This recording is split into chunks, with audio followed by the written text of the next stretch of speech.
Father Miller here. Welcome back to the Nerd Father. I am coming to you today with some disturbing news from the new Lord of the Rings series that's being produced by Amazon. Supposedly, and really shouldn't be shocked by this, but supposedly Amazon's take of Lord of the Rings is going to include a lot of nudity, kind of going like a Game of Thrones style. Now, I've never seen Game of Thrones. I haven't read the books or anything, but you don't have to watch something to exactly know that there's stuff in it that might be bad. A lot of news articles talked about the blatant, unashamed nudity that was in Game of Thrones. So I really have no desire to watch it. And it sounds like from the news that Amazon is trying to make Lord of the Rings kind of a la Game of Thrones, including nudity. And this article is coming to us from the OneRing.net, which basically states that they have issued a casting call for nudity and something called an intimacy coordinator. Yeah. What I can't remember when I first was introduced to Lord of the Rings, but I know the first time I ever read the books were probably in 2001, shortly after The Fellowship came out. I remember going to see the movie when it first came out and fell in love with it. I honestly didn't realize it was a 3-volume book or a 3-volume story. So I just remember kind of being surprised when Fellowship came to an end with to be continued.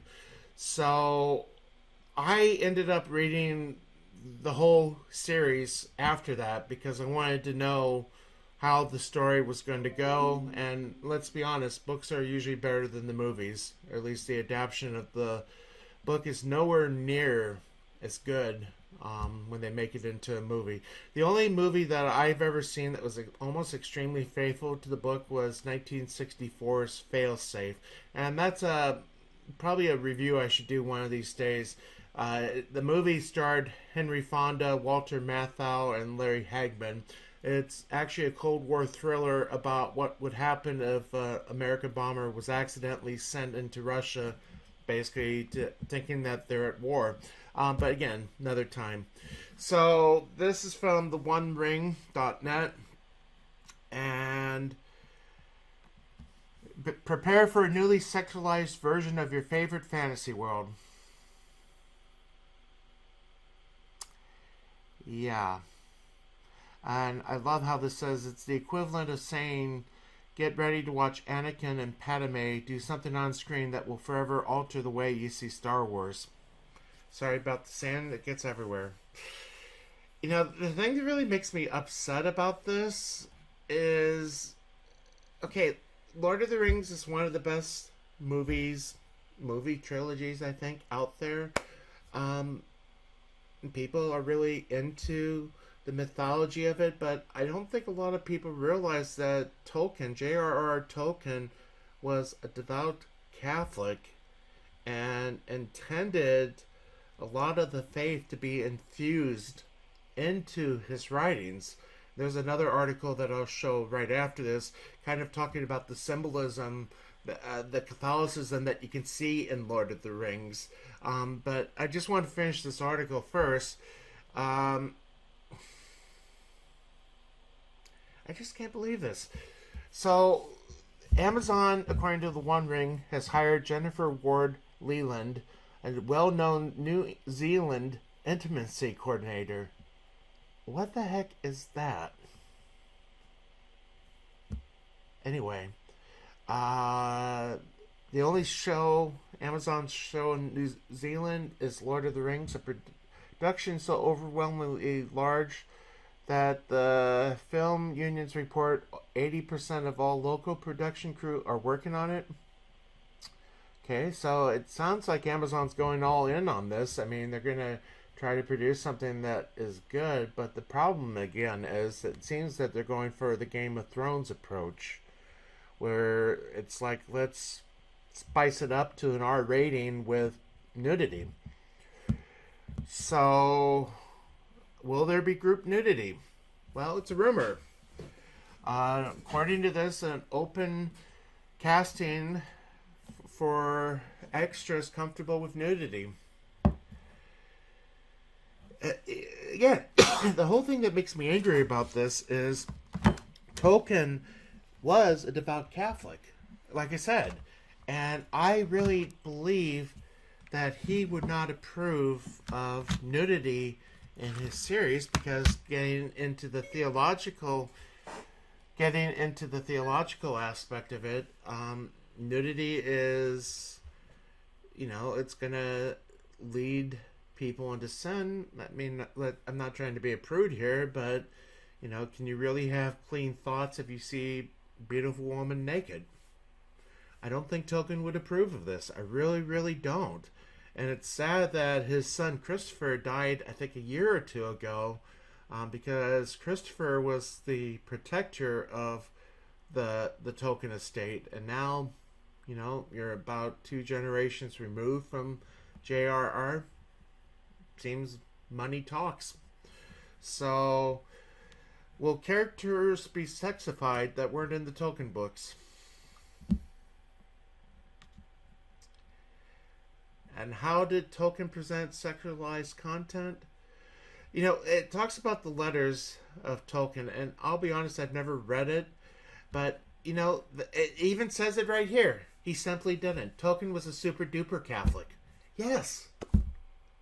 Tolkien would not want to produce something that's going to lead people to fall into sin. There are a few notable instances of non-sexual nudity. The Hobbit's bath in Creek Hollow, the running naked through the grass to clear their hearts and minds after imprisonment, and Frodo's rescue by Sam at the Tower of Sif Ungol. I have never read the Silmarillion, so I can't really speak on that. But yeah, I mean, this thing is just, it sounds like it's going to be a really hot piece of garbage. I'm not going to watch this. I hope you don't watch this as well. Part of the thing too is I don't know what source material they're going to be using for this. The fact that Tolkien's been dead since 60s. Yeah. Anyway. See, here it even says this. Tolkien kept toilets, orgasms, and such other bodily euphemisms, that's a word I don't say very often, off stage. Let's see. And yeah, in The Hobbit, the desolation of Smaug, the dwarves climbing into the bard's house through the secret entrance of the toilet. But I am not going to watch this. I really hope you do not watch this either. Because this is going to bring me to the next article I just wanted to show. Let's see.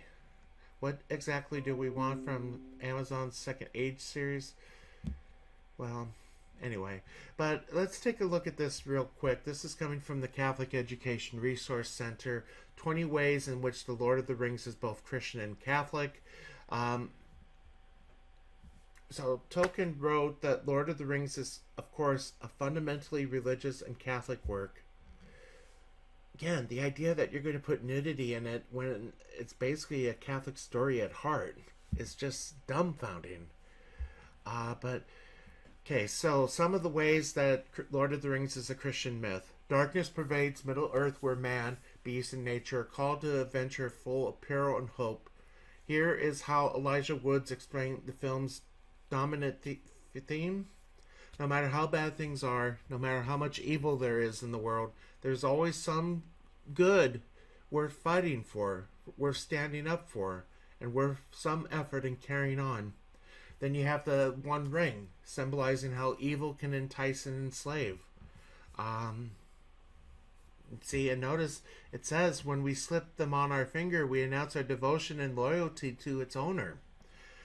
Even Gandalf and Saruman, examples of Jesus and Satan. Remember, Satan originally was a good angel that fell, just like Solomon. He was a good wizard that fell.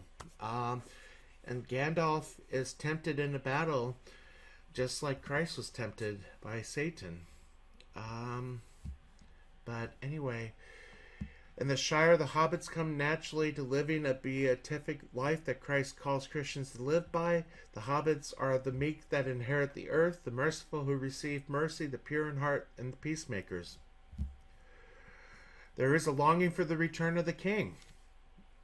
Christians long for the return of Christ the King. So the free people of Middle-earth long for their kingdoms to be once more united in peace and justice under the rightful heir. And did I mention that Aragorn looks like Christ? Yeah. But here, let's look at the Catholic core. There's like 10 things that they mention here. And also, I would recommend, if you really want to dive more into it, read the writings of Joseph Pearce. He is English, I believe it is. He's a great Tolkien scholar. There are sacraments, not symbols. For their journey, Galadriel graciously bestows upon the fellowship, basically a representation of the church, 7 gifts, not symbols, but glimmering reflections of the church's 7 sacraments.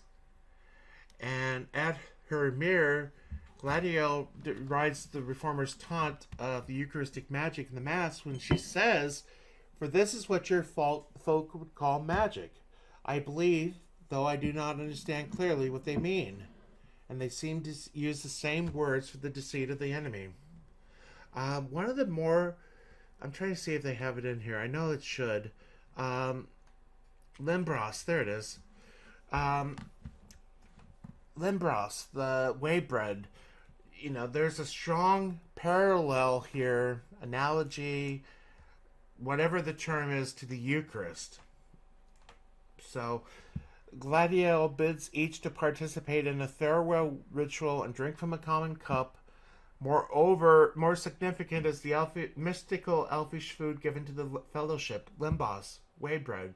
A small amount of this supernatural nourishment will sustain a traveler for many days.